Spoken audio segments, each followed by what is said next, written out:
Hi students, in this video I am going to discuss the second step which is involved in the extraction of elements from their ores.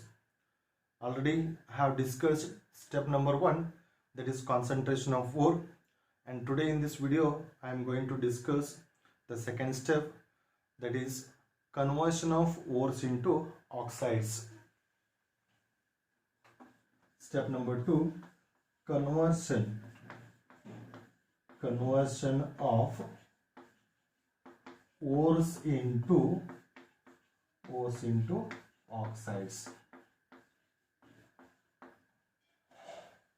Second step is conversion of ores into oxides. There are two important methods used for the conversion of ores into oxides.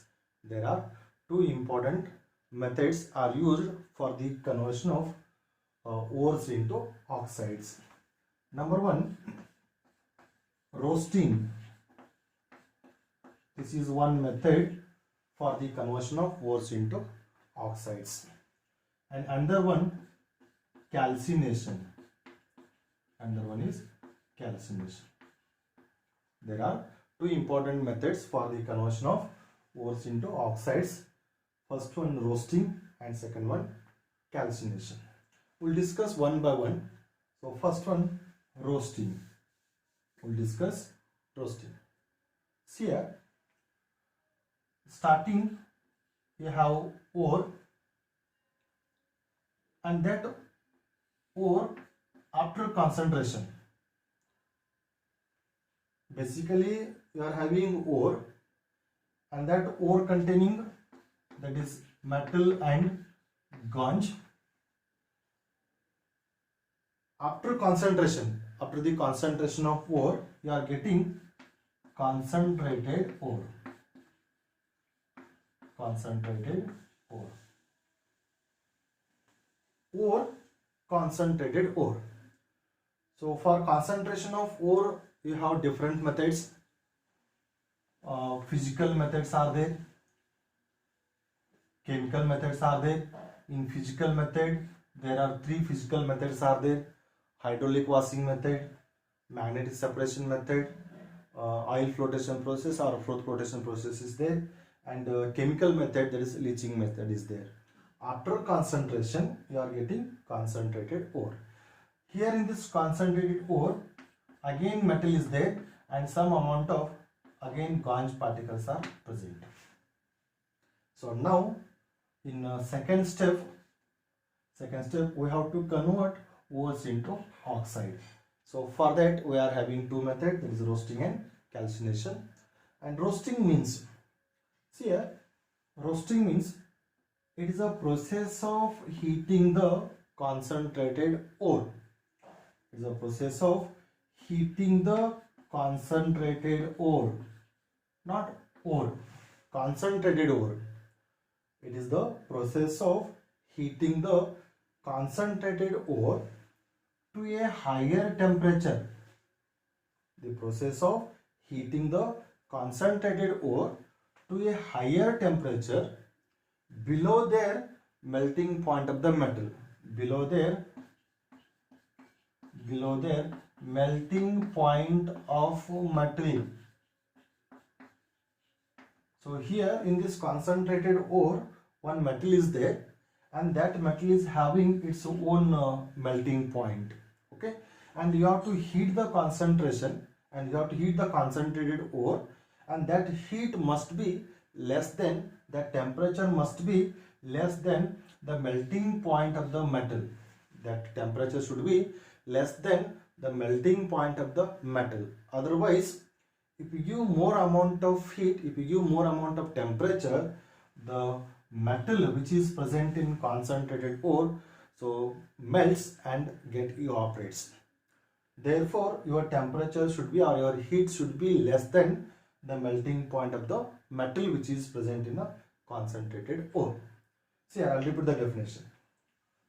Roasting is a process of heating the concentrated ore to a higher temperature below there the melting point of the metal in presence of excess of air is called as roasting. I'll repeat the definition. The process of heating the concentrated ore to a higher temperature below the melting point of the metal in presence of excess of air.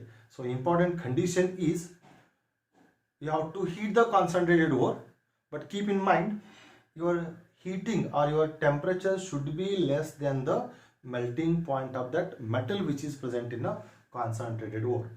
If you give the more amount of heat, that whatever the metal which is present in concentrated ore, that melts and get evaporates. Therefore your temperature should be less than the melting point of the metal. And this is what the definition of roasting. So roasting is the process of heating the concentrated ore to a higher temperature below the melting point of the metal in presence of excess of air.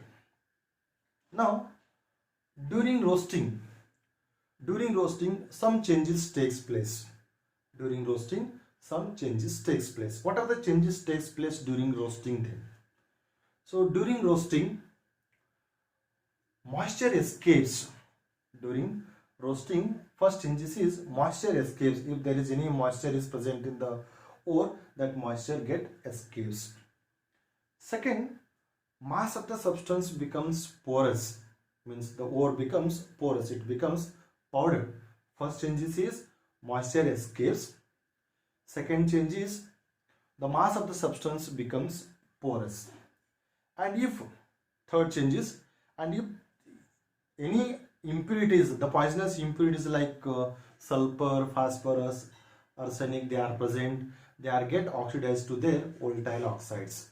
If any the poisonous impurities are present like sulfur, phosphorus, arsenic, they are oxidized to their volatile oxides. For example, S is converted into SO2, that is sulfur is converted into sulfur dioxide. So arsenic is converted into arsenic trioxide. Phosphorus is converted into phosphorus trioxide, like that. And one more change is important change is the sulfide ores are converted into their metal oxides. Sulfide ores are converted to their metal oxides. For example, ZnS is there. Zinc sulfide ZnS is there, and that is converted into zinc oxide. So I'll show the reaction here. ZnS is converted to zinc oxide and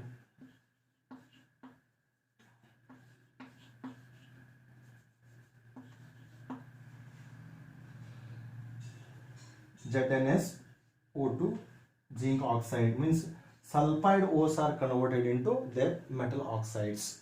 So these are the four important changes takes place during roasting. First change is moisture escapes. Second change is mass of the substance becomes porous. Then the impurities like sulfur, arsenic, phosphorus, they are get oxidized to their volatile oxides. And fourth important changes is the sulfide ores are converted to their metal oxides. If sulfide ores are there, they are get oxidized to their metal oxides. And basically our step is the conversion of ores into oxide is there. An important note is this roasting is generally done for sulfide ores. This roasting phenomena is generally done for sulfide ores. I hope what is roasting you have cleared. So make it perfect. Thank you.